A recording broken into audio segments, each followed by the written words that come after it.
Welcome to Thank God You're Not My Child. Remember, it's a podcast. It's a comedy podcast.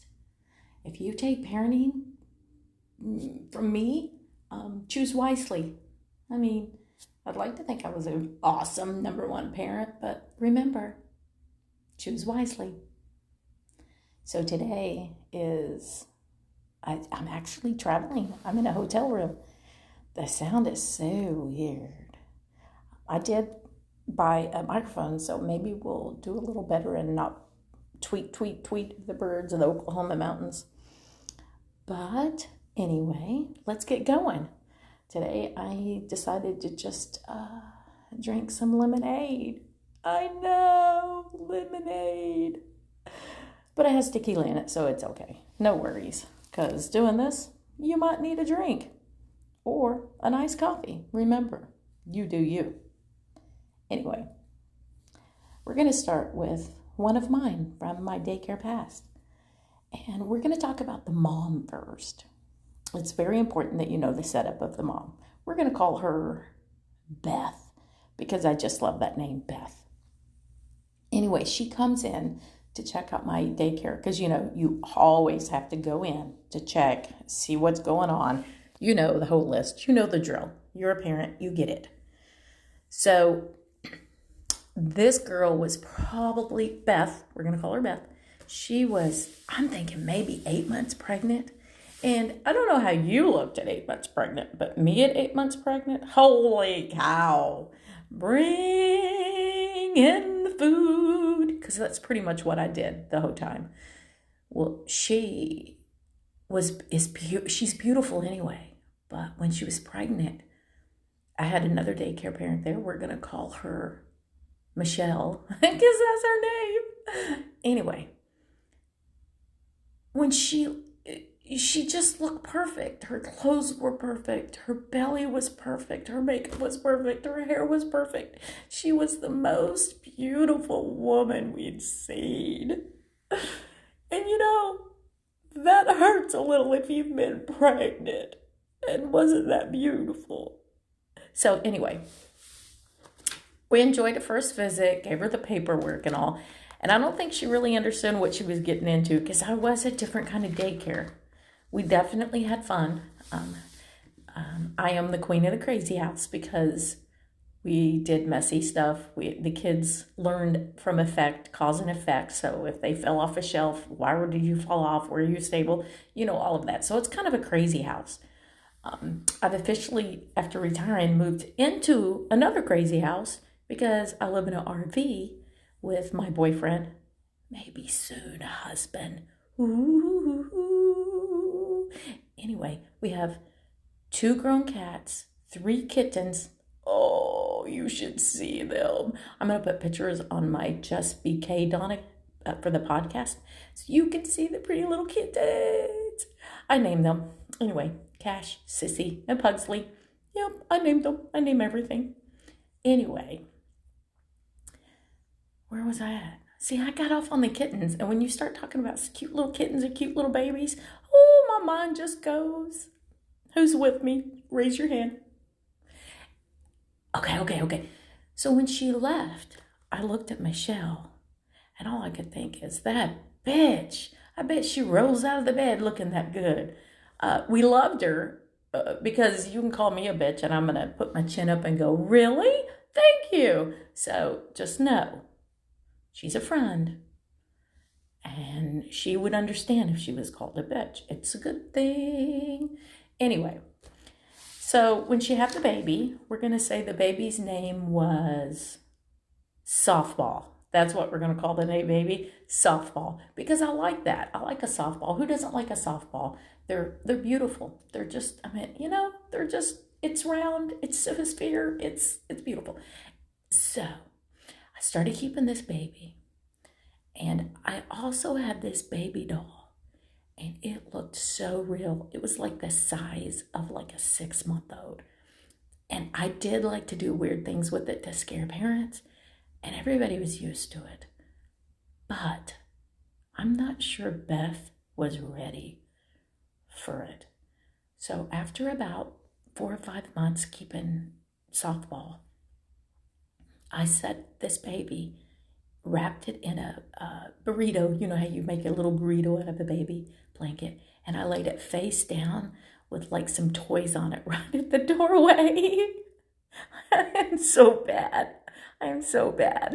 It was so bad. It was funny, but she walked in and she had a mini heart attack.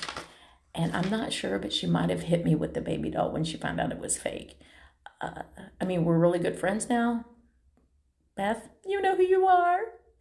But that moment made me realize maybe faking people that I'm hurting a baby, it's not a good thing. Huh? Nah. It was all fake. I'm a baby whisperer. I would never hurt one. Anyway, that is my story of the dead baby doll. Yep, that's the dead baby doll. And Beth, I love you. And softball, I love you too. Okay, so now we're going to go on to, this is a big one. This is a big one. 4 years ago, there was a video that came out, and this boy is sitting at the counter, and he is just typing away, playing a game, I think it looks like, on his computer. And Dad walks in, and let's just say, Dad's tone sets the stage for what's happening. That's my choice. That's my theory. He was very upset because obviously they've had a problem before with this kid might have been 11 or 12. So what are you doing? Now, the first thing this kid says Dad says, are you still on the computer? And the boy says, of course he is. And the dad told him, you need to be moving around. And the kid says, hold on, I'm moving my fingers. Oh, Lord, that is definitely something my son would have said. Justin would have said that in a heartbeat. I'm moving my fingers. So, yes, Dad didn't take this well. So, Dad got the computer, realized he was playing Minecraft, and this boy, where this went like, oh, hell no, you just didn't. He starts kicking and hitting his dad for taking the computer. Now, whether it was the situation, no kid's going to be kicking and hitting me. Let's just clarify this. And first of all, this dad, who taught this boy to kick and hit? He was kicking and hitting like he was not even hard enough to kick a soccer ball. I mean, if you're going to kick your dad, you better make it worth it because something's coming. I'm just saying.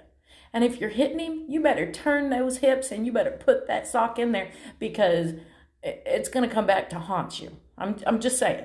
Just saying. So the dad takes the computer out, grabs the bat, and he destroys his computer. I totally know when you get so frustrated, you don't know what else to do. And so, taking that out on the computer to hurt your child, it's going to come back to hit the dad because eventually he's going to have to purchase another computer for something. And it's just a hard one because I understand where the dad's coming from when you get so frustrated with a child. But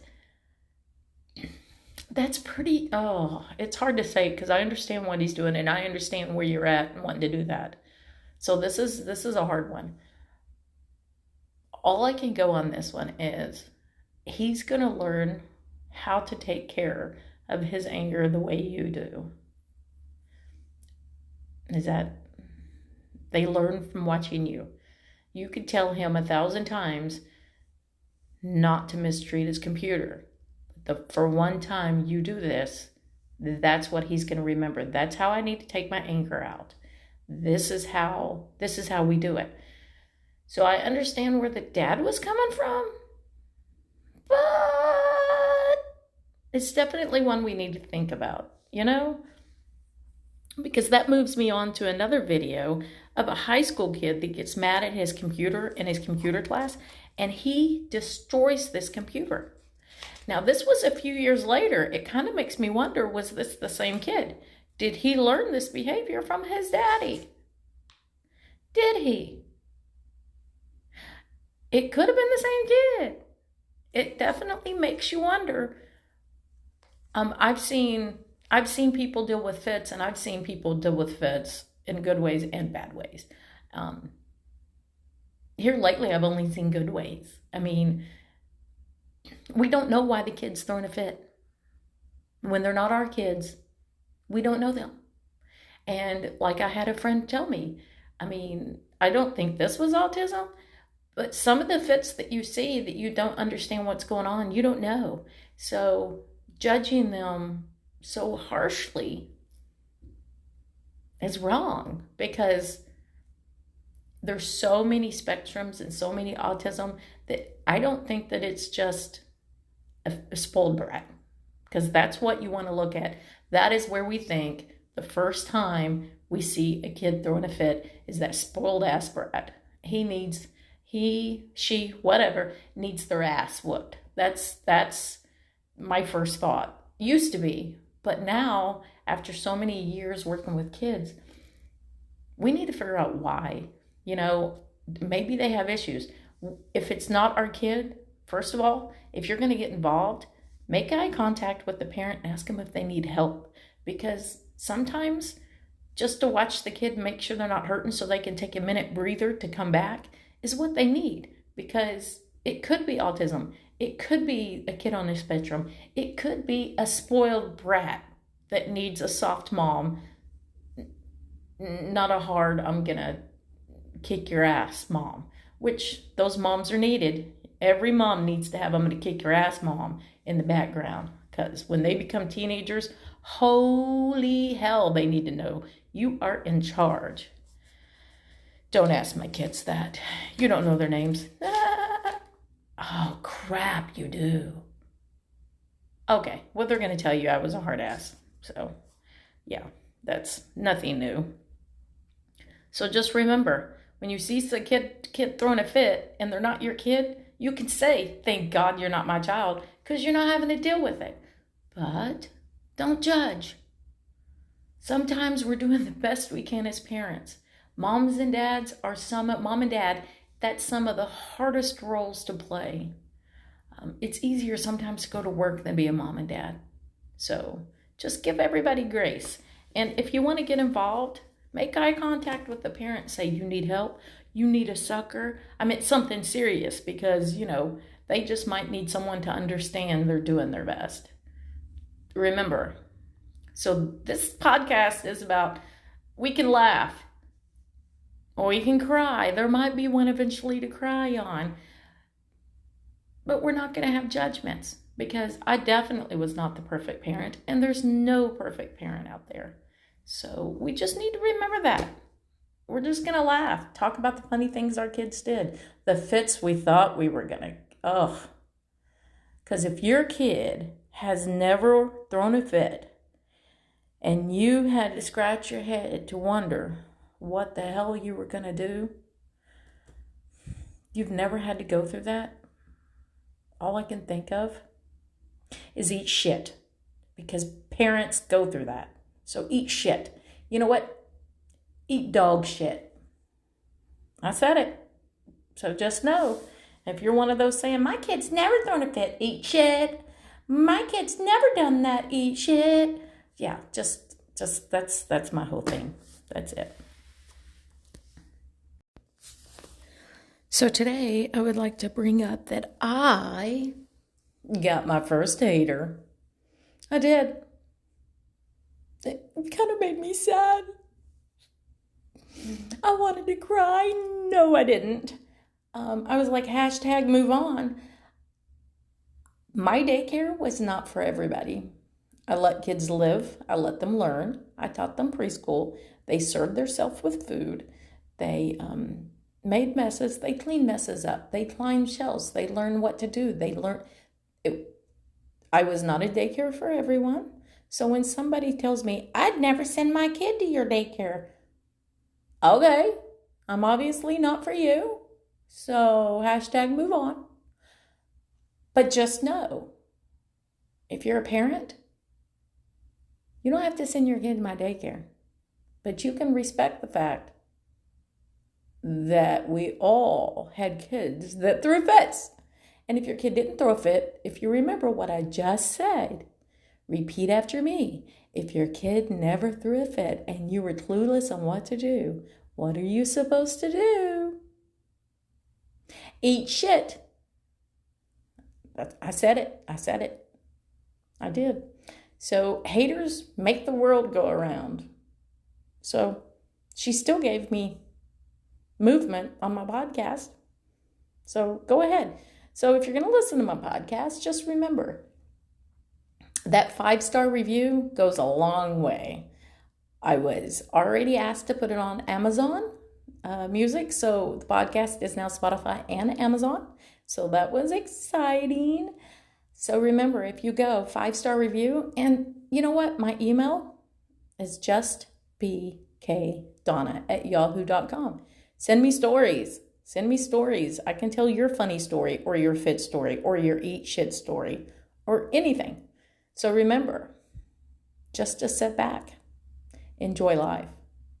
And remember, you see that kid throwing a fit? What do we say? Thank God you're not my child. Until next time.